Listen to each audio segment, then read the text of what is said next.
Still no word from Jim Harbaugh. So then we'll just settle for John, who's only trying to get to the Super Bowl again.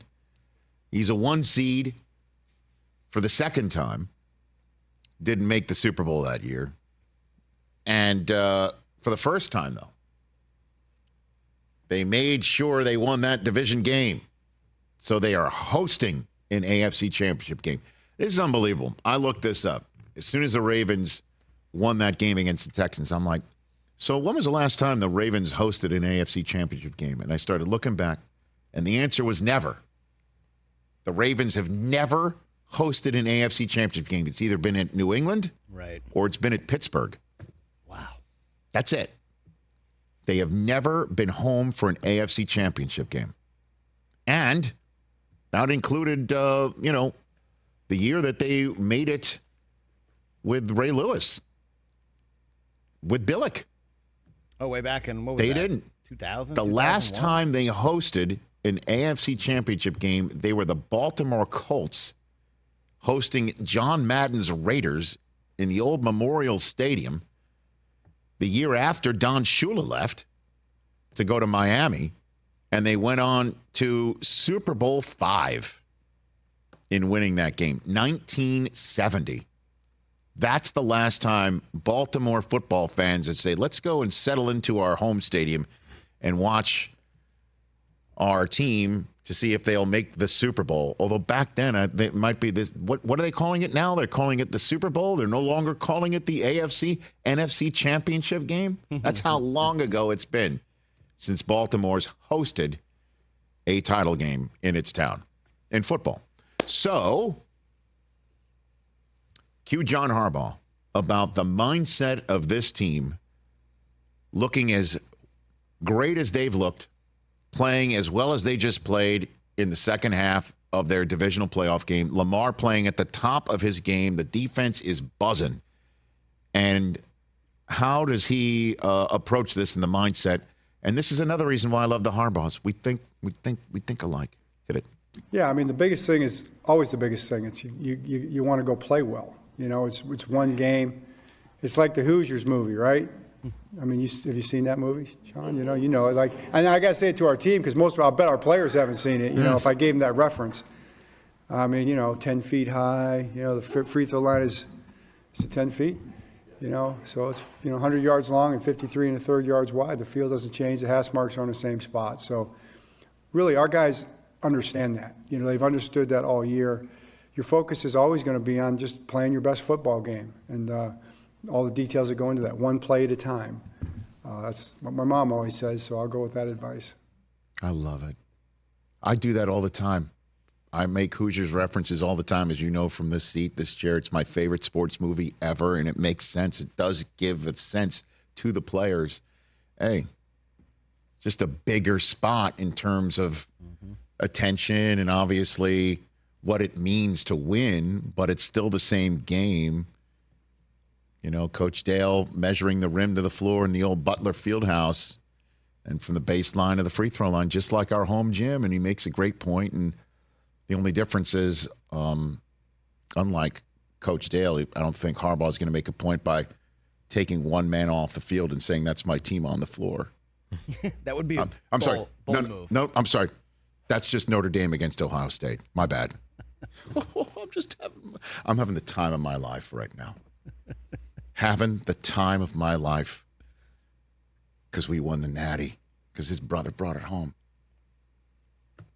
And I'll just say this, man. Lamar is just killing it. And him versus Mahomes, man, this could be, because the last time they played was on a Sunday night a couple years ago. And Lamar won that game. First time he'd ever beaten the Chiefs. And I remember waking up the next day, because I think it was when I was over in London or Germany or something like that, and it was tough to stay up to see it. And watching the highlights. You watch the highlights back of this game. If that game happens in the AFC Championship game, the ratings might start with a 6. Although it's the early game. At any rate, this is what Lamar had to say about being on the same field and a chance to go to the Super Bowl with Patrick Mahomes. I don't like competing against him at all. But, yeah, I mean, he's a great quarterback. Definitely a Hall of Famer. It's not even it's a no-brainer. He's definitely a Hall of Famer. But it's just, I believe it's just two greats, up-and-coming greats just going toe-to-toe, like a heavyweight fight, heavyweight matchup. That's just what I see. I love it. Guys, how great is this going to be? Yeah, the last time they played a couple years ago, this was a hell of a game, 36-35. If that happens on Sunday. Lamar, 2 rushing touchdowns in the fourth quarter to win it after being down 11. And they were 0-3. Go. He was 0-3 against Mahomes going into that game career. And that was the first one that he came out with the dub. Yeah, that was week 2 in 2021. Every move the Ravens made when the calendar year turned, okay? And it looked like the relationship between quarterback and franchise was souring. Every move they made was to make sure this moment could happen in Baltimore. From Todd Monken being hired from the Georgia staff to change however their offensive philosophy would be made, to remaining composed, John Harbaugh, as his butt was hitting the seat at the owners' meeting last March, Lamar appeared to hit send on his tweet revealing that he's requested a trade from the team. And John was taking questions at that moment, and he remained composed in the moment, talking about how much they love Lamar. And the general manager, Eric DeCosta, saying how much they were trying to keep Lamar. And then they draft Zay Flowers in the draft, and they get Odell Beckham on the hook before it to sign. And Odell is now delivering the message by his presence that, yeah, big-time available wideouts. And I understand he was coming off a knee injury, but Odell is still Odell. And him to say, I'm going to go there, even with Lamar not in the fold yet.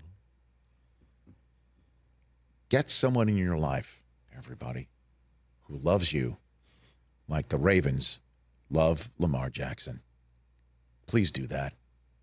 Because there are so many times other organizations would crack and fold, and there'd be rumors, and it would ruin it, or the coach would just crack with the cameras on him, and him learning the in-house stuff that they're working so hard to keep in-house is now let out of house by Lamar.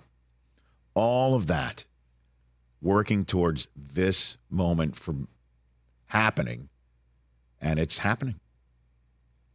And we will see if Lamar can do to Kansas City what he did in the fourth quarter of that game 2 years ago, what he did to the Texans in the second half of this game last week, and pretty much everyone in front of him this year to be what I believe, if they make the Super Bowl this year, Lamar is going to have to make the trip in from the team hotel in Henderson, Nevada, and show up at NFL Honors and accept the MVP if he's up for it, because he's going to get it. Oh, boy. Ravens getting it done in the mix. Every move they made, check the boxes. It's all worked, right?